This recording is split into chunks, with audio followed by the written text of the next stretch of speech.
Nous voici aux portes de l'Amazonie, il nous reste une vingtaine de kilomètres pour atteindre cette grande forêt assez impressionnante. On espère qu'elle va rester plate comme ça et on espère surtout que le chemin va être bitumé puisque apparemment ça ne sera pas le cas tout le long. Ça fait bien plaisir de retrouver cette belle verdure. Donc après l'altiplano, on a l'altiforêt qui est absolument pas en altitude puisqu'on est à 400. Et par contre c'est peut-être un plat, ouais, ça ouais. Et je sais plus quoi dire.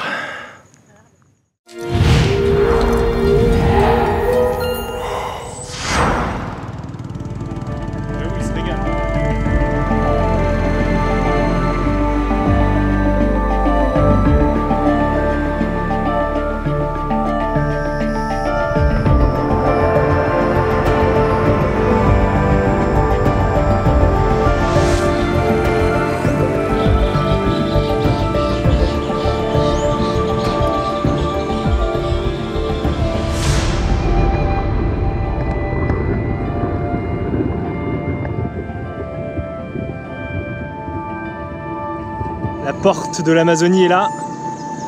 Attention, on va la franchir.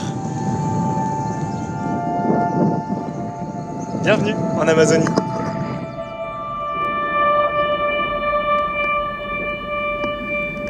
Ouais, Croco.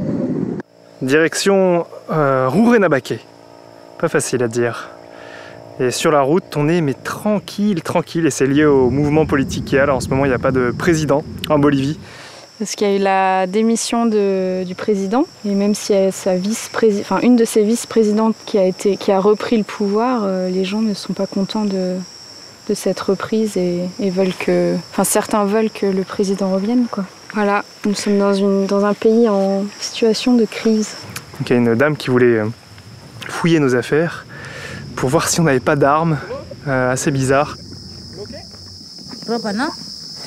No es nada. No tengo arma. Et ensuite un monsieur qui devait boire autre chose que de l'eau. Toi tu t'es fait embrouiller par un bourré. Pour le coup à 9h du mat. À 9h du mat. Ça s'est bien terminé parce qu'il y avait au moins une autre femme qui nous a défendus en disant qu'on était des touristes bienveillants. En fait je m'attendais pas à ce qu'il y ait des gens qui nous arrêtent comme ça et qui fouillent nos bagages sans... Je sais pas, comme ça quoi. C'est étrange. C'était un peu inquiétant et c'est un peu inquiétant sur la suite. Là, il nous reste bien 15 jours, 20 jours de voyage pour rejoindre le Brésil.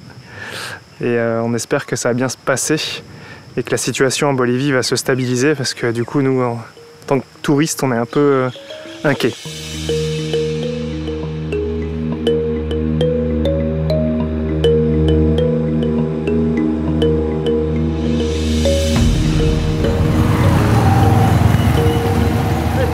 Voilà, nous sommes arrivés à Rourenabaque après avoir longé sur quelques centaines de kilomètres la forêt amazonienne. Il est grand temps d'atteindre cette forêt amazonienne, de rentrer dedans en Bolivie. Bon, il y avait plusieurs choix pour le coup, puisqu'en fait il y a un gros rio qui s'appelle le Rio Beni qui descend vers une autre route à 1000 km d'ici, qui fait un croisement en fait avec cette route et il y a la solution de prendre la route de l'Amazonie.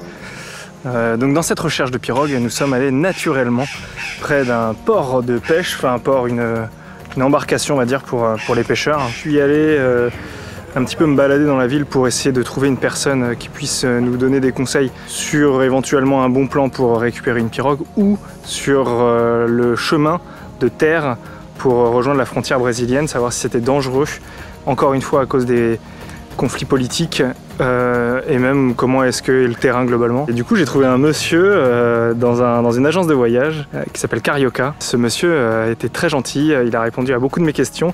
Il m'a carrément pris en charge en fait pour aller voir l'armée navale pour demander s'il y avait un bateau disponible. Il nous a orienté vers une sorte d'association. Dans cette association-là, j'ai exposé un petit peu le projet, c'était de rejoindre donc la frontière en pirogue. Il y a à peu près 600 km de Rio, sur un Rio qui est très connu en Bolivie, qui s'appelle le Rio Beni. Suite à une bonne petite rigolade quand j'ai exposé le projet, voilà, ce monsieur qui s'appelle Melvin est venu nous voir et nous a proposé 15 à 20 jours de traversée à la main, avec un petit moteur au cas où il y a un problème. Donc ça nous a bien plu, on a un petit peu réfléchi, c'est allé très vite et on s'est dit bah allons-y, vivons l'aventure à fond. Le jour J, on va à une boulangerie française. Dans cette boulangerie, on a rencontré le boulanger et en fait il nous a globalement démotivés totalement. Il nous a démontré par A plus B que c'était un piège à touristes, qu'on allait nous abandonner sur le côté du Rio, et vu les conditions, vu la crise, c'était risqué de faire ça. Donc on l'a annoncé le soir même à Melvin, il n'y avait pas de problème. Pour éviter tout problème financier, parce qu'on lui avait donné un petit peu d'argent au début, on lui a dit bah écoute, avec cet argent, si ça te dérange pas, on va au parc Madidi.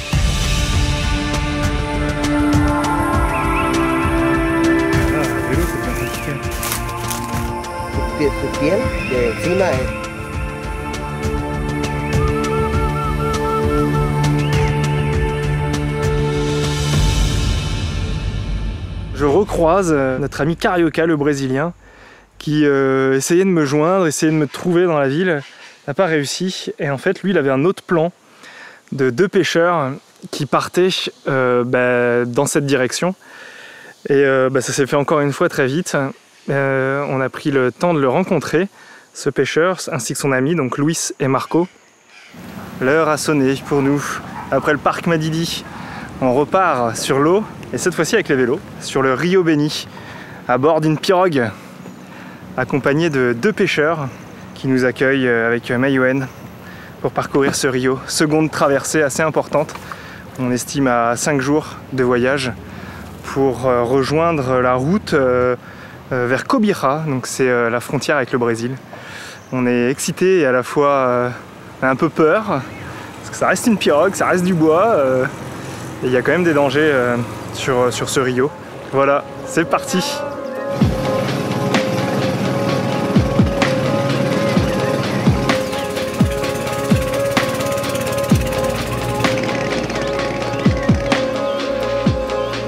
Première nuit passée dans une petite communauté.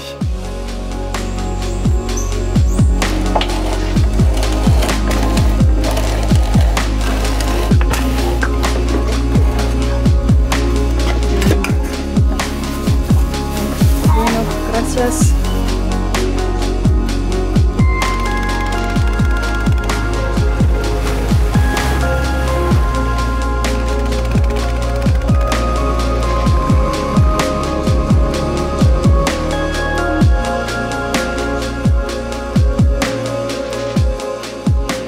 La route ne monte pas depuis une communauté, mais plutôt un monsieur qui coupe du bois. Il reste là pendant 1 mois et 1 semaine, et ensuite il ramène ça à la ville là d'où on vient, donc Rouré. Ça doit partir ensuite vers La Paz. Donc sacré orga au milieu de nulle part, à côté du Rio Beni. C'est assez drôle parce que du coup, quand Luis passe, déjà il est connu ici, donc on a l'occasion de découvrir ces personnes et la manière dont ils vivent ici pendant plus d'1 mois. Et il y a un petit troc qui se fait, des échanges de piles, un peu d'alcool, je sais pas, de la farine. Et il vient, il donne ça en échange, on peut manger tranquillement. Il doit y avoir un petit échange financier aussi, mais c'est top de voir ça, quoi. C'est incroyable la manière dont ils s'organisent. Voilà.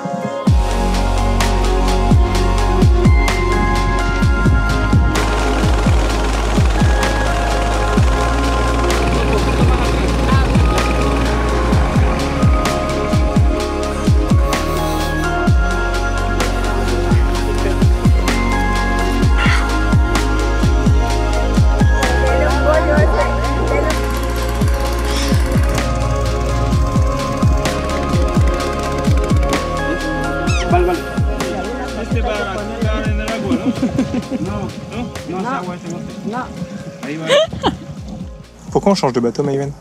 Parce qu'apparemment, on va arriver aujourd'hui avec celui-là, et si nous avions pris l'autre, nous serions arrivés demain. Donc on va être plus rapide.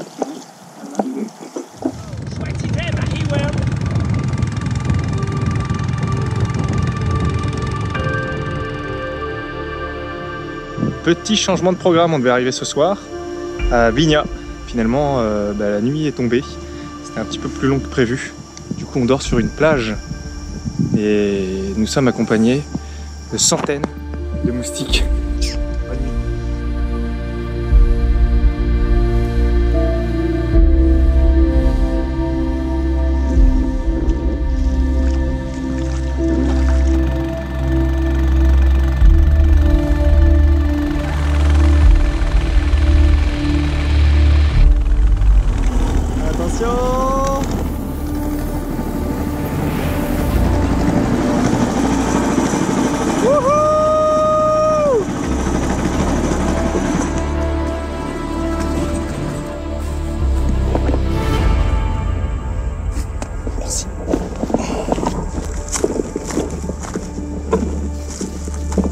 Voilà, on a repris la route et pour le coup une sacrée claque, on est sur une route de couleur rouge pour rejoindre un axe principal.